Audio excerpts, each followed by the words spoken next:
Hello everyone and welcome to my channel. My name is Gracie and I'm here to talk about mental health. Today I will talk about the difference between mental health and mental illness, and the mental illness today that I will cover is social anxiety disorder. So first of all, what is mental health? Mental health, according to the definition, is the state of well-being in which a person realizes his or own abilities and can cope with normal stresses of life and work.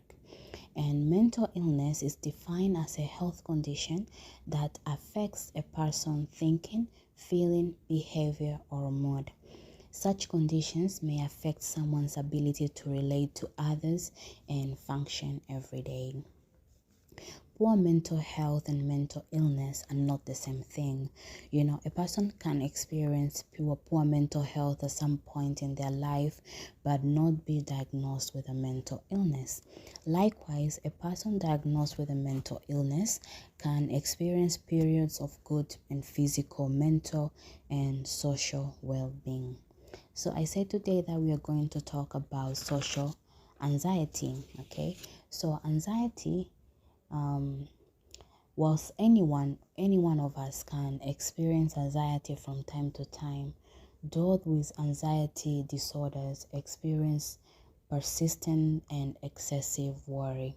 And some of the symptoms can include fatigue, restlessness, trouble concentrating, and some even experience sleep problems. So I'm going to discuss on how you can make friends when you have social anxiety. So it's not unusual, to feel nervous or uncomfortable at the thought of meeting new people. However, when someone has social anxiety, those feelings can be magnified. In fact, many people with social anxiety disorders worry that they'll never be able to talk to strangers or develop friendship. The good news is anyone who wants to form an interpersonal relationship can, even those who have been diagnosed with social anxiety disorder. So today I'm going to teach you some few skills to help the process of making friends less daunting. You can meet people at a small gathering. A huge party may not be your scene or may not be the best place for you to meet people, but a small dinner with few people, a small gathering, gives you the opportunity to mix and mingle in a more comfortable setting.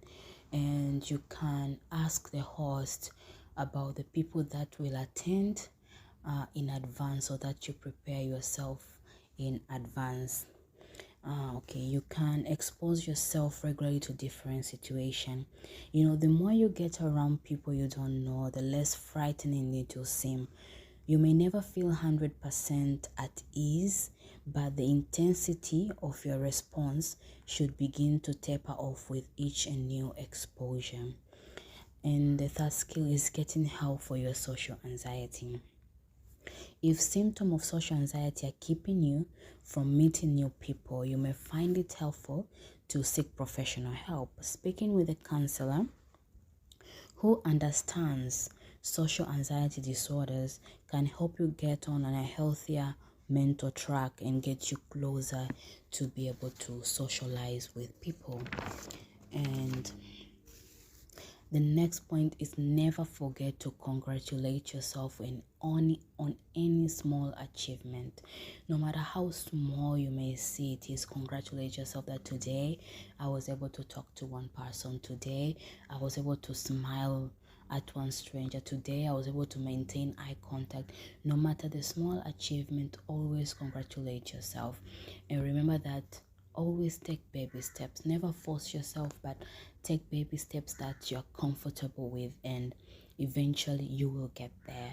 I know you will get there to be able to make friends, to smile to a stranger.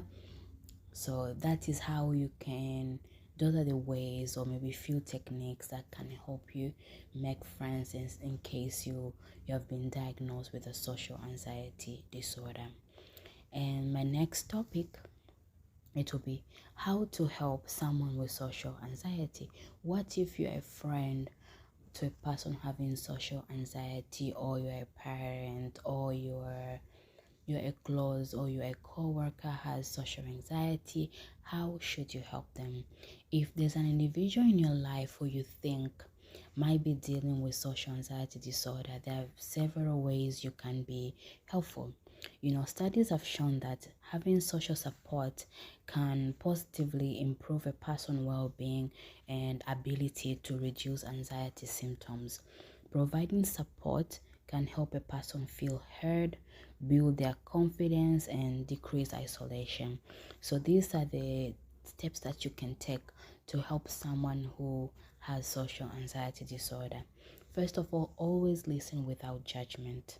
Never judge when they come to you. You listen actively without judging them, and try to be their safe space, asking them what they need and helping them to get resources and treatment they need.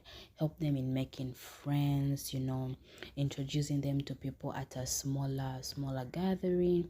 That can also help them with social anxiety. But also know your limit. It can be very rewarding to help support a loved one, but it can also be overwhelming. Caretaking can negatively impact by the amount of support they offer, especially if it's very emotionally and physically challenging. When you're offering to help the loved one, you should make sure you are doing your own emotional self-care, and also pay attention to whether you need to break or support yourself. So this is all that I've prepared today to help you understand what is social anxiety, what is mental health, what is mental illness, and how to help someone who has social anxiety, you as a friend, and also yourself if you have social anxiety, on how to make friends.